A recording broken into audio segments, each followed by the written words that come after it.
She's muted. Oh my God. She's You're muted. I'm muted. Try it again. What Yes. else is new? Good evening, everybody, and welcome to Everything Vaguely Paranormal. I'm Shelley Pruitt, and my partners in the paranormal, Mr. Blake Smith and Mr. Ryan Roberts. Have we ever been slick? No. No. I muted myself. I didn't even want to hear what I had to say. Jesus. Well, hi, gentlemen. How are you? Good. pretty How good. are you? How are you now? I didn't get the memo about dressing up this evening. Child, tonight Shelley. we are talking about Little Red Riding Hood. So, child, I'm ready. Oh hell. I love a good costume. Shelley's ready for her OnlyFans page. That's all it is. Yes. Yeah. See, got my cute little red bow and everything. I'm ready to go. She's ready to roll. I am. And so before we get started on, everybody knows this story, this fairy tale. And I want to tell you that if you are sitting your child down, this is not the version of Little Red Riding Hood to sit your child down to let them watch. Little Red Riding Hood is a dirty story. If you want to sit your child down, go put them in front of something animated, because this is not the place for them. Just saying. Also, I'm gonna tell you, I know everybody's into the election and everything tonight. Don't put any political posts in our comments, please, because number one, I don't care. We don't talk politics, and you don't either. That's the truth, because you're going to alienate some of your friends. So let's just not do that. Let's enjoy Little Red Riding Hood, and let's. This is dirty, y'all. You're gonna turn that election off. Come talk to us. I've already put it in the comments that any political comments are going to be deleted, and just enjoy the show tonight. Just enjoy the show. Next hour or so. Let's just. The results aren't going to be until after midnight anyway, so it'll all be fine. So, gentlemen. Yes. Anything we want to talk about before we get started and hear the very tawdry tale of Little Red Riding Hood? I don't know, man. I mean, you're all dressed up and ready to go. Look like you want to jump right into it. I am. You know I am. Hey, tell your friends Shelley's in costume. Tell them to come join over here. Far more interesting than what's going on anywhere else. The most views we've ever gotten. What? Got my pigtails and I'm ready to go, child. You never know. Shelley might pull a Janet Jackson, have a nip slip. Yeah, I know, guys. If anything falls out, just say, Shelley, what big something you have? I know it'll be a lie, but I'll get your drift, okay? Shelley, what big headlights you have? Yes. No, let me turn those off. All the better to scare you with, my dear. So let's jump right into Little Red Riding Hood. So Charles Dickens said that his first love was Little Red Riding Hood. He had been enchanted with the tale from the first time he had heard it. And he's not alone. Ask anyone to name a fairy tale, and Little Red Riding Hood would undoubtedly be one of the most popular answers. It's one of the most universally known fairy tales, and there are very few that don't know the response to this phrase. Grandmother, what big eyes you have. Say it with me. All the better to see you with, my dear. That's right. But while you may know the response, and you may think you know the story, the part you don't know might make you think twice about telling this story to your children before tucking them into bed at night. Little Red Riding Hood is more the stuff of nightmares than sweet dreams. Now, fairy tales are living, breathing things with a life all their own, and they're passed down through the oral tradition, with each storyteller lending their voice and their interpretation to the narrative. And these stories are modified and changed based on culture, personal beliefs, and the community ideals. And many incorporate a moral that is designed to teach a lesson. And the stories continue to morph and change until they are written down. And even then, many of them are altered by the author. Now, the most famous version of the tale that we know today can be traced back to Charles Perrault in 1690s France. France was under the rule of King Louis XIV, and it was flourishing. He was known as the Sun King, and his reign was marked with pageantry and opulence. While he was known for being a very pious king who made daily devotions, he was also known for his many mistresses, both official and unofficial. And many of these ladies caught his eye at all the elaborate parties that were held at the Palace of Versailles. And the grand parties at the palace were known to be quite debaucherous affairs. Now, to be invited to one of these to party with the king, and this was a great honor, and everyone who was smart brought a gift for King Louis. And when Charles Perrault attended the lavish affair, He brought what he thought was the most perfect gift, a story. King Louis XIV was a great supporter of the arts, and he loved French literature and composers and musicians. And the king often held competitions in search of new and undiscovered talent. And when Charles's turn came to present his gift, he rose before the king, and this is the story that he told. Once upon a time, deep in the heart of the country, there lived in a certain village the prettiest little girl who was ever seen, whose mother adored her and her grandmother adored her still more. The good woman made her a little red hood like the fine ladies wear when they go riding. And the hood suited the little girl so extremely well that everyone began calling her Little Red Riding Hood. And one day, her mother baked some cakes on the griddle and said to Little Red Riding Hood, "Your grandmother is sick. You must visit her and see how she's doing. Take her one of these cakes and that little pot of butter." So Little Red Riding Hood set off to the neighboring village to visit her grandmother. And as she walked through the woods, she met a wolf who wanted to eat her up, but did not dare because some of the woodcutters were nearby in the forest. So he asked her where she was going. And the poor child did not know how dangerous it is to stay and talk to wolves, and replied innocently, "I'm going to visit my grandmother and give her this cake and this little pot of butter from my mother." Does your grandmother live far off? Said the wolf.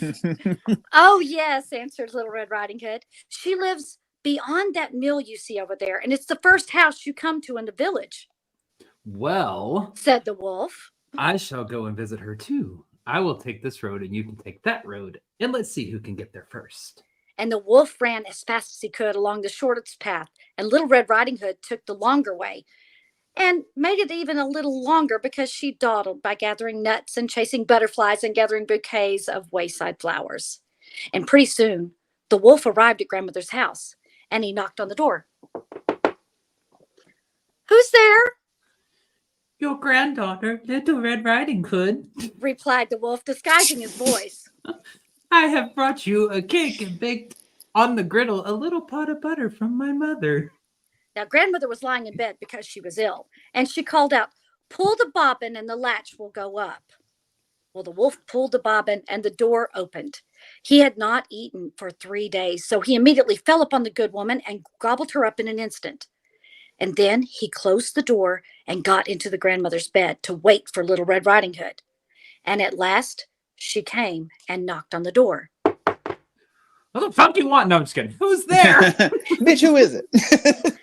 Little Red Riding Hood heard the hoarse voice of the wolf and thought her grandmother had a cold and was hoarse. And she answered, "It's your granddaughter, Little Red Riding Hood. I have brought you cake that was baked on the griddle and got a little pot of butter from my mother." Well, the wolf disguised his voice as much as he could and said, Pull the bobbin and the latch will go up.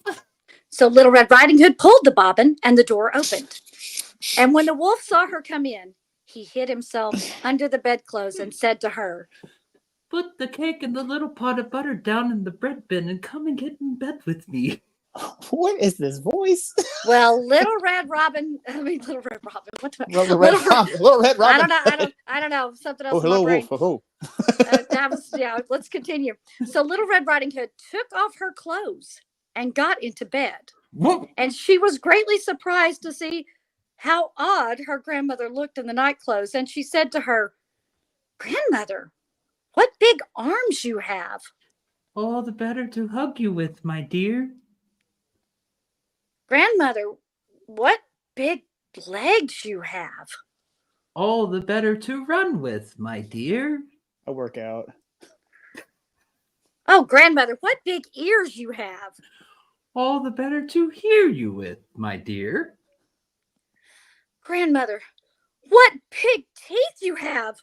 All the better to eat you up. And saying these words, the wicked wolf fell upon Little Red Riding Hood and gobbled her up. The end. So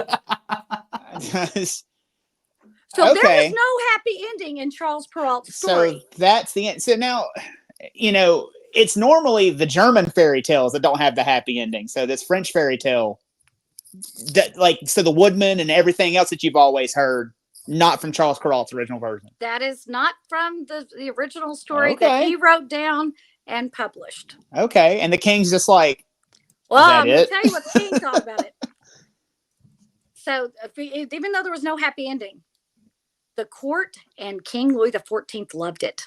The parties at the castle were known for shenanigans that transpired, and this would have been a true crowd pleaser.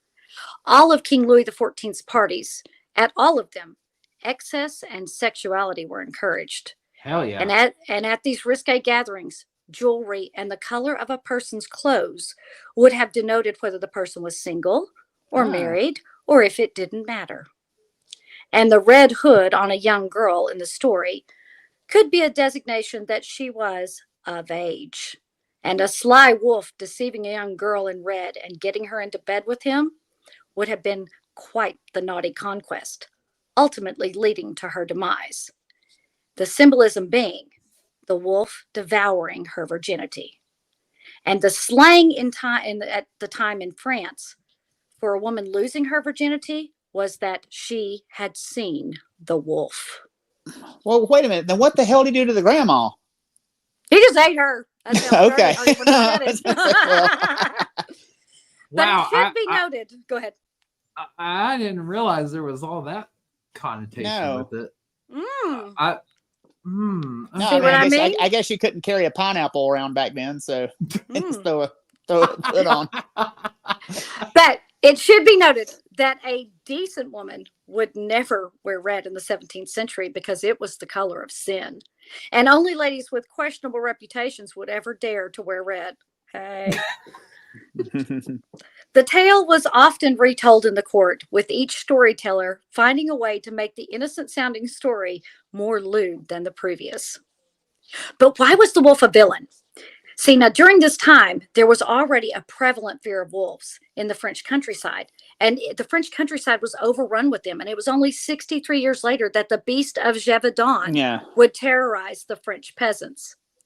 So the wolf could be combined to symbolize two separate dangers: a magical supernatural werewolf as a predator from the woods, and a lecherous male as a predator from society. Now, Charles Perrault included the story of Little Red Riding Hood, or La Petite Chaperon Rouge, in his collection of stories titled, let me see if I can get this right, Histories à Contes du Temps Passé, published in 1697. Now, in the book, he added something else to the story, and this was a moral. And the moral was, and he rhymed it, little girls, this seems to say, should never stop upon your way. Never trust a stranger friend, for no one knows how it will end. As you're pretty, so be wise. Wolves may lurk in every guise. Handsome, they may be kind, gay or charming, never mind. Now as then, the simple truth, the sweetest tongue has sharpest tooth. So he put that at the end, warning them to be aware that not all wolves look like wolves. Okay. Now, in another translation of the story, the moral is stated just a little bit more plainly. And this moral states, children, especially pretty, well-bred young ladies, should never talk to strangers, for if they are foolish enough to do so, they should not be surprised if they become dinner for a greedy wolf. Elegant Red Riding Hood and all. There are real wolves with hairy pelts and enormous teeth, and there are also wolves who seem perfectly charming, quiet, polite, unassuming, complacent, and sweet, who pursue young girls at home and in the streets, and pay them the most flattering of attentions. Unfortunately, these smooth-tongued, smooth-pelted, gentle wolves are the most dangerous beasts of all. So he had two separate morals that he put in. So he made one of them real fancy and flowery with the language, and the other one he pretty much put, watch out for the weirdo. You know, that's basically what he's saying. So that is the original story from Charles Perrault. Right. Well, then the brothers Grimm got a hold of it. Jacob and Willem Grimm get a hold of this story. And the brothers Grimm, if you don't know who they are, they were German academics and folklorists who collected and published fairy tales and folklore. And they sanitized the stories and made them a little more Christian and rewrote and published them in many different books. Which And some go ahead. that's just weird because it seems to be the opposite of what they usually do. Because Brothers Grimm fairy tales, it's called, they're grim for a reason. It's Yeah, the Brothers Grimm never had a problem, with killing off kids and stories. Ever. No, and people getting limbs lopped off and everything else. So it's kind of interesting they turn around and do a 360 on this one, or a 180. I'm going to tell you part of this too. So some of the stories have slight variations. The Brothers Grimm stories have slight variations depending on the volume. And they first published this story between 1812 and 1815. And the story was called Little Red Cap. So it wasn't Little Red Riding Hood, it was Little Red Cap. And they removed the insinuation of promiscuity and made the story more about obedience and being a good child. Now, in Grimm's version, Little Red Cap is given cake and wine to take to Grandma. Okay, so now they're trying to get Grandma drunk. Okay, I don't know what they're doing with the wine. But anyway, they made it cake and wine. And then she was given specific instructions not to stray from the path. Well, of course, the wolf meets her on the way, and the wolf suggests that Little Red Cap pick some flowers for her grandmother. And the little girl picks the flowers, just as in the other story, and keeps moving farther into the woods and farther from the safety of the path. And this delay gives the wolf plenty of time to get to Granny's house, gobble her up, and get into her nightgown and lie in wait for the little girl. And when Little Red Cap finally arrives at the house, she's surprised to find that the door is open. Now she's unsure, but she goes to her grandmother's bed and pulls back the curtain. And then the usual dialogue begins with a slight change. Oh, grandmother, what big ears you have. What big eyes you have. Oh, grandmother, what big hands you have. To which the wolf replies, all the better to grab you with. Oh, grandmother, what a horribly big mouth you have. All the better to eat you with. And again, the child is consumed by the wolf. But instead of this being the end of the story, the Grimm brothers added a different ending. So here's how the different ending goes. So as soon as the wolf had finished his tasty bite, he climbed back into the bed and fell asleep and began to snore loudly. A huntsman was passing by, and he thought it strange that the old woman was snoring so loudly, so he decided to take a look. And as he stepped inside, in the bed, there lay the wolf that he had been hunting for such a long time. Wow. He has eaten the grandmother, but perhaps she can still be saved. I won't shoot him, thought the huntsman. So he took out a pair of scissors and cut open the wolf's belly. He had cut only a few strokes when he saw the red cap shining through. So he cut a little more, and the girl jumped out and cried, oh, I was so frightened. It was so dark inside the wolf's body. And then the grandmother came out alive as well. Then Little Red Riding Hood fetched some large and heavy stones, and they filled the wolf's body with them. And when he woke up, he tried to run away, but the stones were so heavy that he fell down dead. And all three of them were happy. The huntsman took the wolf's pelt, the grandmother ate the cake and drank the wine that Little Red Riding Hood had brought. And Little Red Riding Hood thought to herself, as long as I live, I will never leave the path to run into the woods by myself if Mother tells me not to. The end. But so, not really. Less sex, but more gruesome than the previous version. Well, the huntsman just happens to have a pair of scissors and just, cuts open the wolf's belly. And the interesting addition of what big hands you have. So they add in this one, which that's not normally. It's what big ears, what big eyes, what big teeth. That's the normal of what we usually hear. Right. So the addition of the big hands I thought was very interesting. And there are a lot of them that take a lot of liberties in the retelling of the story as to what that dialogue is. So that's the end of the story of the Brothers Grimm in their first book. So it's not really. The Grimm brothers actually wrote a part 2 to this story in another book.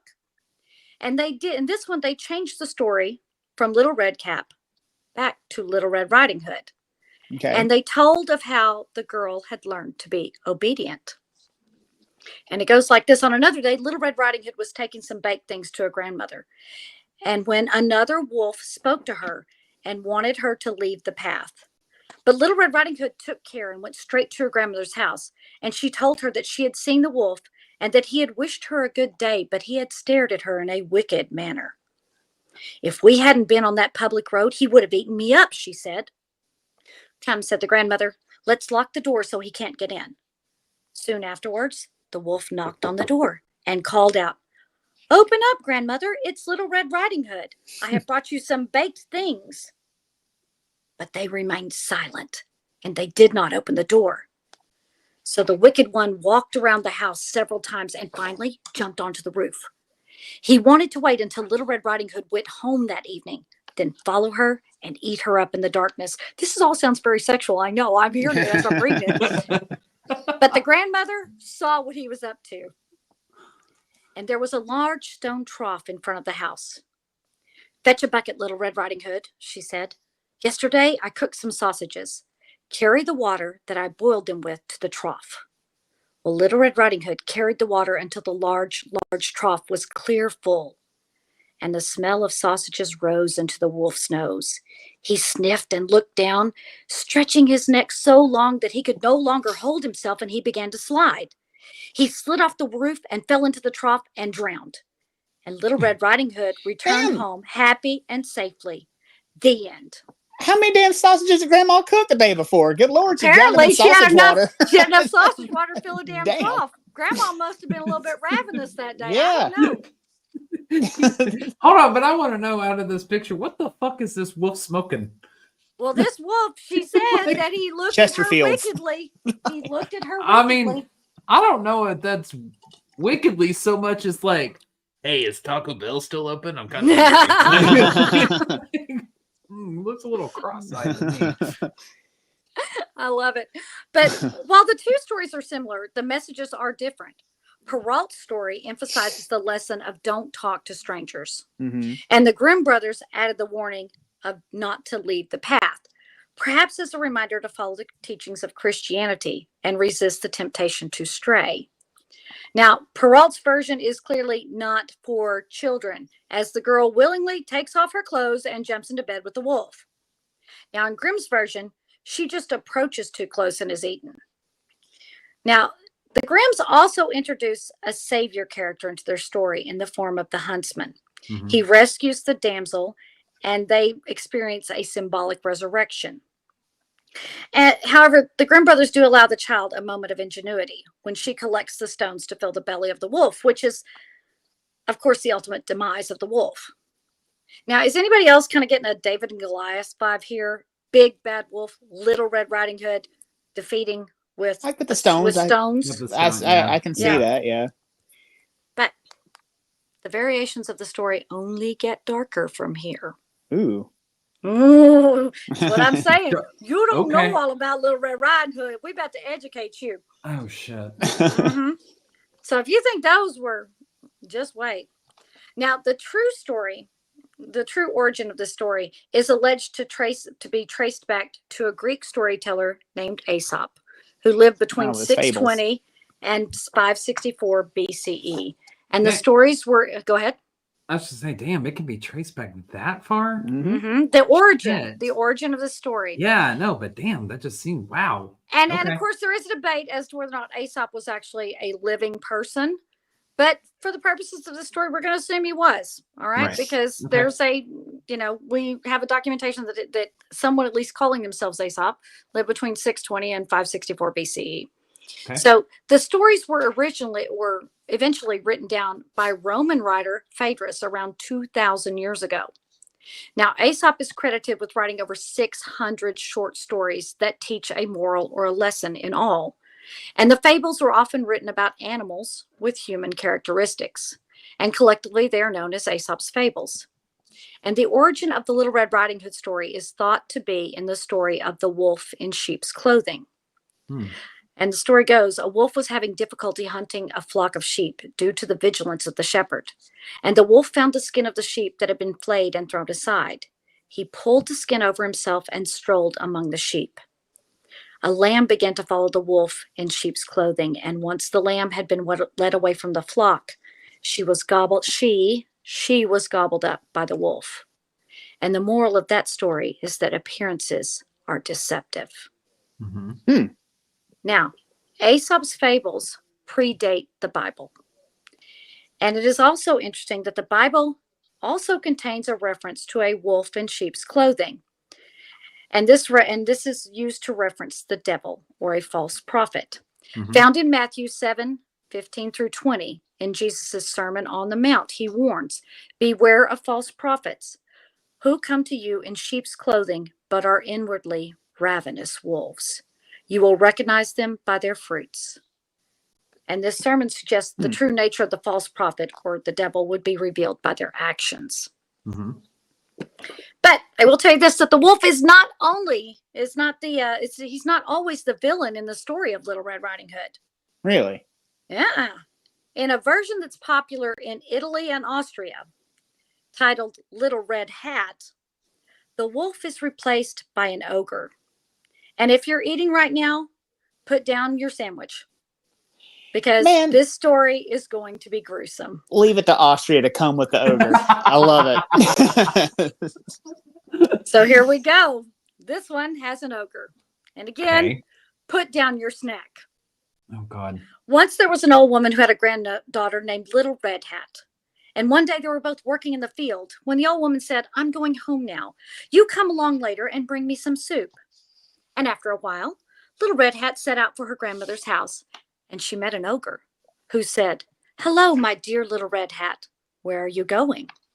I'm going to my grandmother's house to take her some soup. What are you laughing at? Just comments. Okay. Good, he replied. I'll come along too. Are you going across the stones or the thorns? I'm going across the stones, said the girl.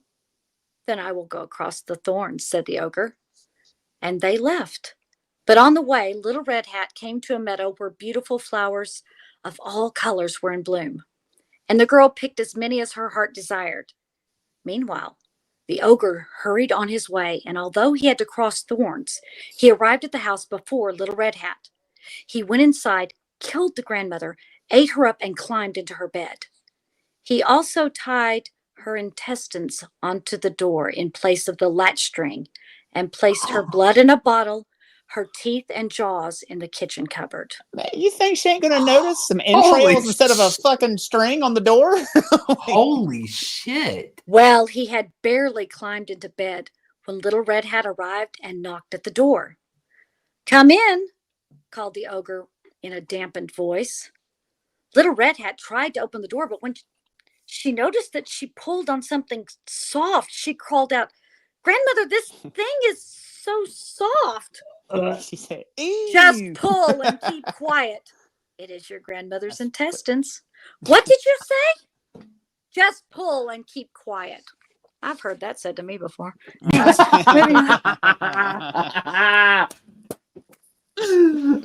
Well, Little Red Hat opened the door. I knew somebody was going to say it. I was going to beat him to it. Little Red Hat opened the door and went inside and said, Grandmother, I'm hungry. The ogre replied, go to the kitchen cupboard. There's still a little rice in there. Little Red Hat went to the cupboard and took out the teeth. Grandmother, these things are very hard. Eat and keep quiet. They're your grandmother's teeth. What did you say? Eat and keep quiet. A little while later, Little Red Hat said, Grandmother, I'm still hungry. Go back to the cupboard, said the ogre. You will find 2 pieces of chopped meat in there. So Little Red Riding Hood went to the cupboard and took out the jaws. Grandmother, these are very red. Eat it and keep quiet. They're your grandmother's jaws. What did you say? Eat it and keep quiet. Shelley's also heard that. I've heard that too. Might have said it anyway. A little while later, Little Red Hat said, Grandmother, I'm thirsty. Just look in the cupboard, said the ogre. There must be a little wine in there. Oh, shit. So Little Red Hat went to the cupboard and took out the blood. Grandmother, this wine is very red. Drink it and keep quiet. It's It's very your grandmother's thick. blood. What did you say? Just drink it and keep quiet. I said it might flood. A little while later, Little Red Hat said, Grandmother, I'm sleepy. Well, take off your clothes and get into bed with me, said the ogre. Well, Little Red Hat got into bed and noticed something hairy. And this is directly from the story. You don't say. Oh, I am God. reading this word for word. Little Red Hat got into the bed and noticed something hairy. Grandmother, you're so hairy. That comes with age, said the ogre. Grandmother, you have such long legs. That comes from walking. Grandmother, you have such long hands. That comes from working. Grandmother, you have such long ears. That comes from listening. Grandmother, you have such a big mouth. And that comes from eating children, said the ogre, and he swallowed Little Red Hat with one gulp. The end. What? So this the Yeah. Hey, man, them ogres, you can't trust them. what the leave it to No woodsman. Italy and Austria Mm-hmm. to have the most fucked up version of Yeah, this. cannibalism. You Fable? didn't see that Yeah. one coming, did you? What the hell? But this isn't the only story that tells of Little Red Riding Hood eating grandma. In another French version of the tale, it begins very similarly to the one I just read. However, Red isn't bringing soup, and there are a lot of references in here that I laughed. You'll get them. And she isn't bringing her soup. She's bringing her, and this is how it said, hot loaf and a bottle of milk. She's bringing that to grandma instead of soup. Oh, you're going to just wait. That hot Sorry. loaf is going to play in, okay? And she is met by a bijou. And a bijou is a werewolf Okay. who asks if she's taking the path of pins or the path of needles instead of stones or thorns. Mhm. And the werewolf gets to the house first and finds and eats the grandma, but saves some of her flesh in the pantry and some of her blood in a bottle on the shelf. And then he blocks the door with a pail of water. And Little Red arrives and she is hungry, so she's instructed to put the hot loaf on the shelf and take some of the meat and the bottle of wine. And now while she's eating, a magical cat appears. Yes, there is a paranormal pussy in this story. And the cat says, this magical cat just appears out of nowhere. It literally goes from take some of the meat and the bottle of wine to it says, while she is eating, a magical cat appears. And the cat says, for shame. The slut is eating her grandmother's flesh and drinking her grandmother's blood. But apparently the girl doesn't speak cat, so she just finishes her meal. What's that got to do with being a slut? I don't know. In one part of it says slut. In one of them, it says slug. I thought slut was funnier, so I went with that version. What? But Okay. now, I know. But fuck? here is where the story gets extra effing creepy, as if it wasn't Okay. creepy enough. Okay. All right. So after she finishes her meal, the werewolf says, "Get undressed, my child, and come to bed with me." Where should I put my apron? Throw it into the fire. You won't need it anymore. And for all of her clothes, her bodice, her dress, her petticoat, her shoes and stockings, she asks where she should put them. And the werewolf replies, "Throw them into the fire, my child. You won't need them anymore." Mm-mm. And when she had gone to bed, the little girl said, "Oh, grandmother, how hairy you are."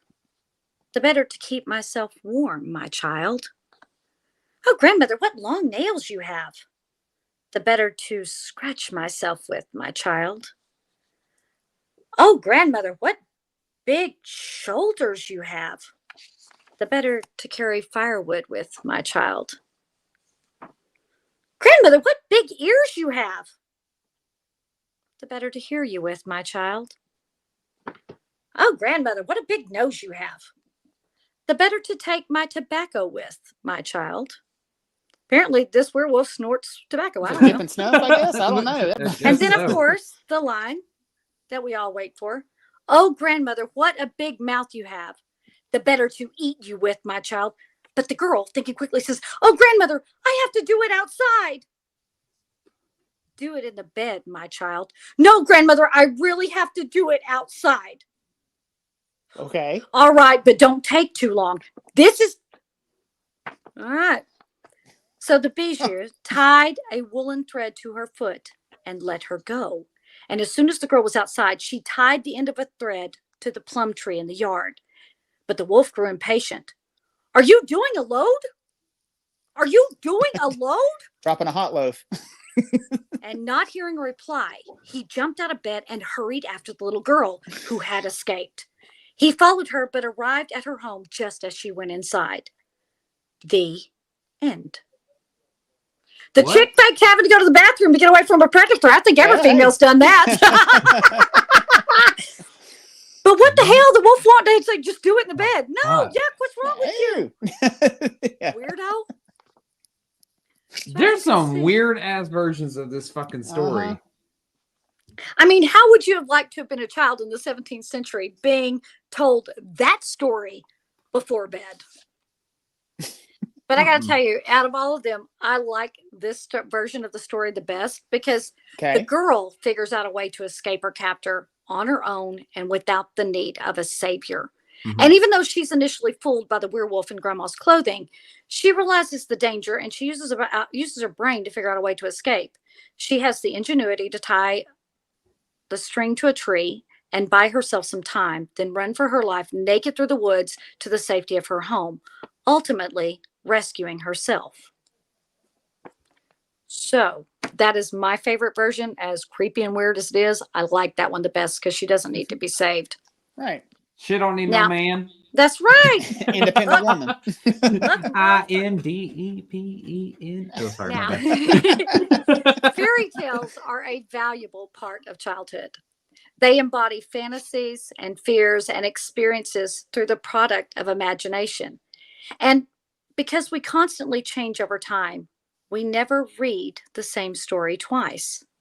We learn to see the nuances and begin to think a little more deeply about what we're meant to learn. And Little Red Riding Hood is one of those fictional characters whom we met in our childhood and remains emblazoned in our imaginations. Her story is told around the world, and what happens to her depends on which version you know. Was she devoured? Was she rescued by a passing huntsman? Or did she trick the wolf into letting her go? And there are hundreds of versions of this story. In parts of Iran, the child in peril is a boy because little girls would never be allowed to wander on their own. And in Africa, the villain is a fox or a hyena. And in East Asia, the predator is a big cat. But no matter which version of the story is told, Little Red Riding Hood is a story about the never-ending struggle between good and evil, greed and hope, and responsibility and second chances. The story teaches us that the competition between predator and prey is not limited to the animal world. Beware of the wolf in sheep's clothing. Stay on the path and trust your instincts, because sometimes we don't know a person's true intentions until we are already in the grasp of the wolf. The end. For real this time.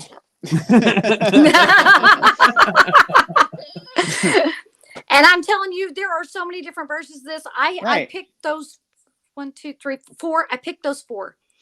There's one where the cap is golden, and that whenever the wolf eats her, because see, the golden cap is given to her by a grandmother who's a witch, and whenever the hat magically lights on fire and burns the wolf from the inside out.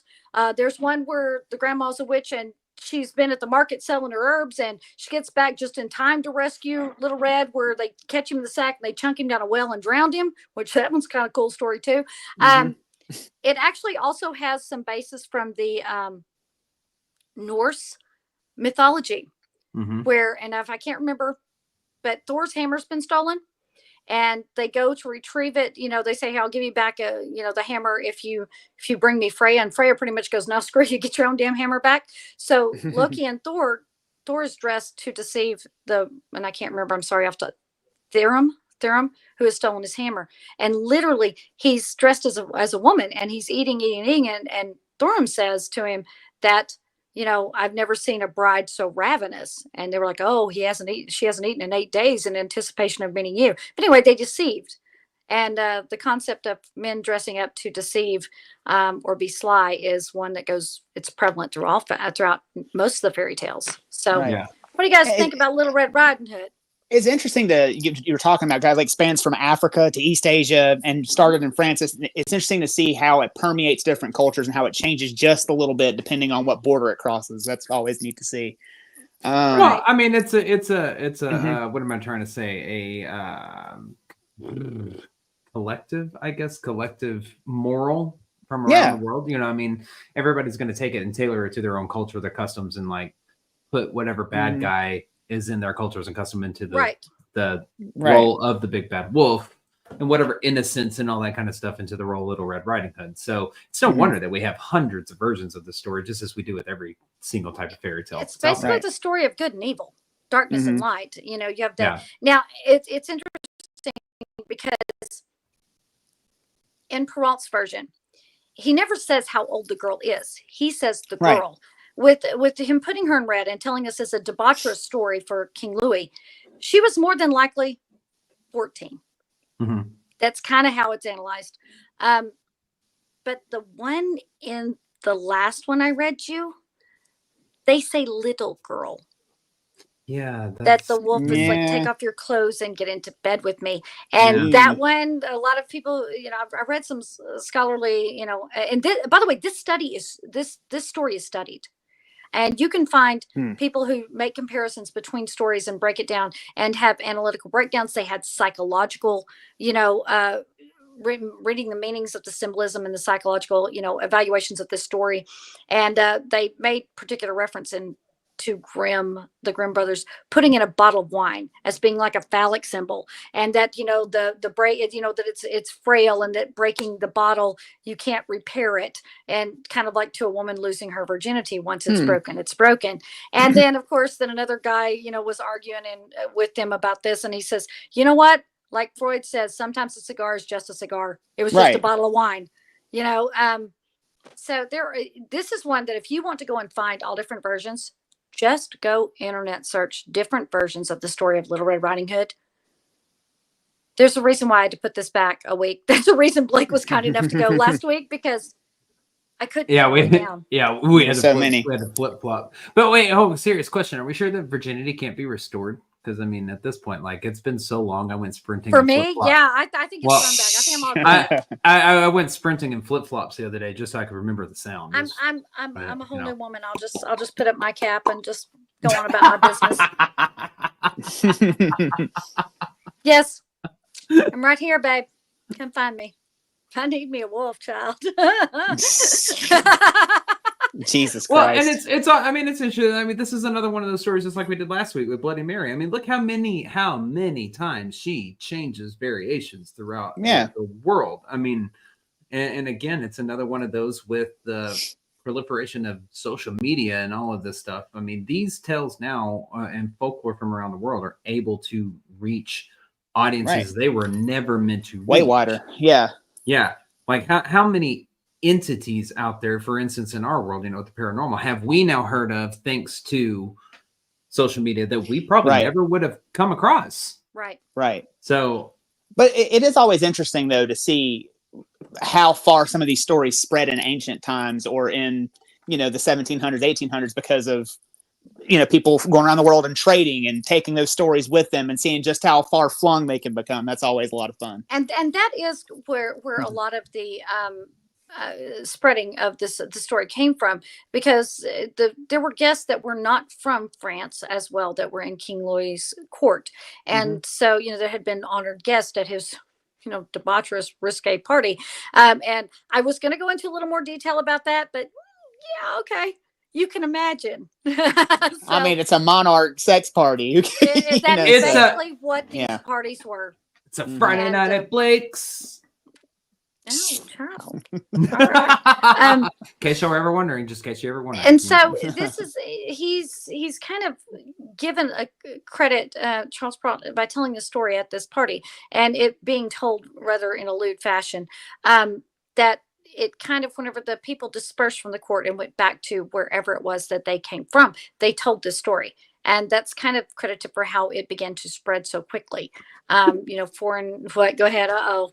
I don't know. Am I going to even want to go back and read No. the comments It's not tonight? even a comment. I just have random thoughts that pop into my head, and Uh-huh. sometimes they're so damn funny, but they're probably not going to be funny to anybody else. But everything you just explained about how this lewd and crazy story gets told at this party, and then that's how like the story spreads and rumors spread, and it keeps going on and on. Sounds very much like every after party of every investigation we've ever held. Our parties aren't lewd.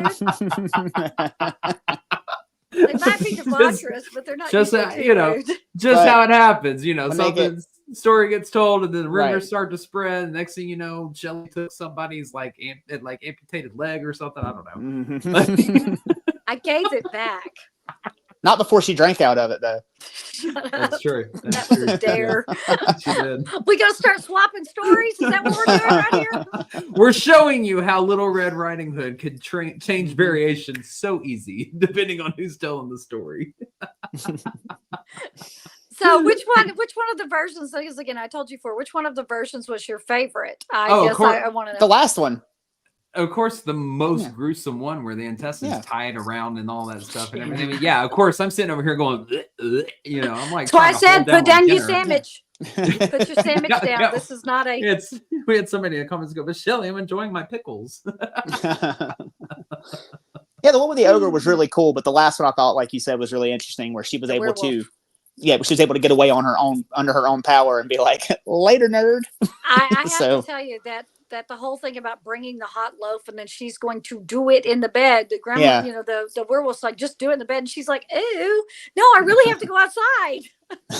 And the fact that he says, "Are you dropping a load? Are you dropping a load?" I mean, Well, why do you think I started laughing at Hot Loaf whenever you said it? Well, and that's what's funny. I think that whoever was the, wrote that one down, I think that all of those were very direct. I mean, I think Right. it was meant to sound like that, I'm sure. because Oh, yeah. never in the story does it say bread. It always says hot loaf. And again, I did shrink them, but I tried to stay as exact to the wording as I could. And if I could tell you the whole story in its entirety, the Charles Perrault, I told you the whole story. The Yeah. Brothers Grimm, I told you the whole story, and their Mhm. part two. The one with the ogre, I told you the whole story, and then I shortened what was repetitive in the last one. So, Was there one that you didn't tell that was like your second favorite that you found? no, I Or liked that the you ogre couldn't one. tell. That's Yeah. my question. There was one, and it's not that I couldn't tell it. It wasn't as good as the one with the consuming the grandmother, and that was more the one that was just kind of so I was like, I have to tell that one. But there's so many. I probably read 80, 90 out of like Damn. the 600. There's Yeah. over 600 Good Lord. versions of this story, and one of them I actually found a translation for, and I'm like, oh my God. But I'm like, okay, it's saying the same thing. I thought it was interesting that a lot of times the questions changed. Mhm. And there was one that did actually allude to the villain in the story having an erection. Oh, Lord. Yeah. Yeah, I'm glad Yeah. we left that part out. I I was left already that one getting out. uncomfortable enough as it was. Yeah. I'm glad we left that part out. And there's Yeah. also one that said little girl. Yeah. So I'm like, Yeah, yeah, we're not that's going to gross. do that. No. We're not going to do that. No. Uh-uh. I don't So- know. I think that my favorite was the most gruesome one. I mean, but then again, like I love the fairy tales, learning the backstories like that and how gruesome they can be. I mean, with like, for example, the one that pops to mind is like Cinderella, where they chop the toes Mhm. off and cut Yep. the heel off to get their foot into the shoe. Or like when Ariel, Little Mermaid, like Yeah. Hans Christian Andersen, when she like cuts her, what's she do? Cuts her fin off or cuts her tail off? Like, or don't they legs split or her fin in something? two so Yeah, she or can have something like like legs? Yeah. Yeah, And it's like say something real ripped. gruesome. The word yeah. is ripped. Yeah. Yeah. Yeah. Yeah. So no, And- I found it very interesting though. That you are able to trace it all the way back to as early as you did, with Aesop fables and stuff like that, which makes sense. I mean, a wolf in sheep's clothing. But I found that pretty fascinating. The historical aspect of that, how far back That it goes. is where they think it is, because it's a wolf and it leads astray the little lamb who is an innocent, Right. and they specifically say in Aesop's fables that once the lamb was led astray, that she was gobbled She. up by the wolf. Mm-hmm. Yeah. So, again, predator and prey, good and evil, dark and light. And so that's, and again, we all know the story. You're going to look at it a little differently from here on out. I know I will. I'm going to be reading it yeah. to like future children and just be like, And, Grandma, well, I'm hungry. Go into the kitchen and get your grandmother's jaws out of the cupboard. yeah, Eat those and shut up. yeah, yeah. So, anyway, This is why I don't have who children. knew that the Brothers Grimm would have one of the more sanitized and kind versions of the story. Like So, this, gentlemen, this go is ahead. seriously why I don't have children, because that gruesome one would be the story I would tell my children just so I could try. Listen, my nieces and nephew already get it bad enough. I don't need children of my own. Okay. I mean, like I'm Right. a horrible, bad influence of an uncle. That's just me. Get used to it. That means you'll be the favorite. Exactly. And that's I part of know. the fun is getting to mess with them. Exactly. Yeah. So, gentlemen, any final thoughts on Little Red Riding Hood? Oh, that was just very interesting. There were things I had never even heard. That, especially that last version, I'd never heard that one, or the ogre version. The ogre version was really cool, and I'm glad you told me that one. But yeah, it's just neat to see how far it's traveled. I love episodes like this. I love seeing something that we've learned and known about our entire lives in our childhood and stuff, and just seeing the darker aspects of it, the true story behind it, how far it actually goes back, and the historical context behind it. So I think you did a really good job putting it all together. I enjoyed all the versions that you gave us. I'm gonna have to go look to see if there's any more that I like. There are like that gruesome one. Well, and I have to tell you that this one is fun to research. And if you just have a couple of, a little bit of time to kill and want to go and look up just the different versions, skip Perrault, you know that story. Skip Grimm, you know that story. You can even skip the Austria, Italy one with the ogre. You now know that story. And you also know the last one, the second French one of where she escapes. Go find the one with the witch as the grandmother. Go find the one where the wolf is drowned in the stream. There's all different versions. And if you want to really dig into this more, that's what you need to do. And with that, Blake, why don't you tell them everything they need to know? Absolutely. Well, y'all, we are in the middle of season 3 of After Dark with EVP. Season 1 and season 2 are streaming on Paraflix Paranormal Plus. I believe it's episode 3 that will drop this Thursday with Damian Shalacy and Nicole Ricardo with Parapeculiar podcast, as well as they have the Parapeculiar Haunted Museum as well. So it was a fascinating interview with them. So make sure that you check out our Facebook page tomorrow morning, or in the show notes for you audio listeners. Look for the Linktree link that's going to take you to the Paraflix Paranormal Plus website, and you can use our code AFTERDARK25 for 25% off your annual subscription. I think it's $37.50 for the entire year, and that is available on Amazon Fire, Roku TV, Apple TV, iOS, and Google Play. Again, that is going to be posted to our Facebook page tomorrow morning, along with all of our social media pages. So make sure you click on those and give us a follow, as well as our Patreon page. Our Patreon is the fastest, easiest way to directly support the show. For just $5 a month, you will unlock over 400 Patreon exclusive videos, which is content you are not going to see anywhere else. Your support from that directly helps us to keep bringing you these ghostly adventures week after week. And best of all, this price is never going to change. You are going to get access to the pre and post broadcast. That is an hour extra a week with us, y'all. 4 hours extra a month, 30 minutes before this live broadcast and 30 minutes after, where we discuss things even deeper, have heated debates, goof off, tell way too many personal stories. Yeah. So you're also going to have access to our unedited investigation footage from haunted hotspots like Squirrel Cage Jail, Hill House Manor, Yorktown, many others. We've got a lot of stuff that's going to be coming up on our Patreon page of unedited investigation footage because our Paraflix show. So make sure you're watching Paraflix and then go watch the unedited investigation footage. And again, we do offer a 7-day free trial, so you can check that out before you commit. And let's see here. We don't have, wow, we're done for the year, aren't we? We're done investigating. We are, yeah. Absolutely. So let me tell you what you can do. You can follow us on all of our social media channels. You can go check out our Eventbrite page as well. Those two locations, or all of our social media channels and Eventbrite, is going to be where you're going to get all the news that is related to everything vaguely paranormal. You will be the first one to know where we are going, what we are doing, what Paracons we're going to be at, what investigations we're going to be selling tickets for, and you can join us all next year. We are planning out 2025 right now, so make sure you follow us across the board. And to you audio listeners, remember you can catch us live every Tuesday at 8 p.m. on Facebook and YouTube. And again, we want to thank you all for your support. Every like, comment, share, download, those help keep the spooky going as well. So make sure you tell a friend about us. And if you have a story or question, send those to the evppod@gmail.com. That's THEEVPPOD@gmail.com. Go like, share, and subscribe to that YouTube page. So we want to thank you guys for hanging out with us tonight on Everything Vaguely Paranormal. I'm Shelley Pruitt, my partners in the paranormal, Mr. Blake Smith and Mr. Ryan Roberts. Thank you for being here. And as always, we will see you next Tuesday. Bye, y'all. Bye-bye. Bye.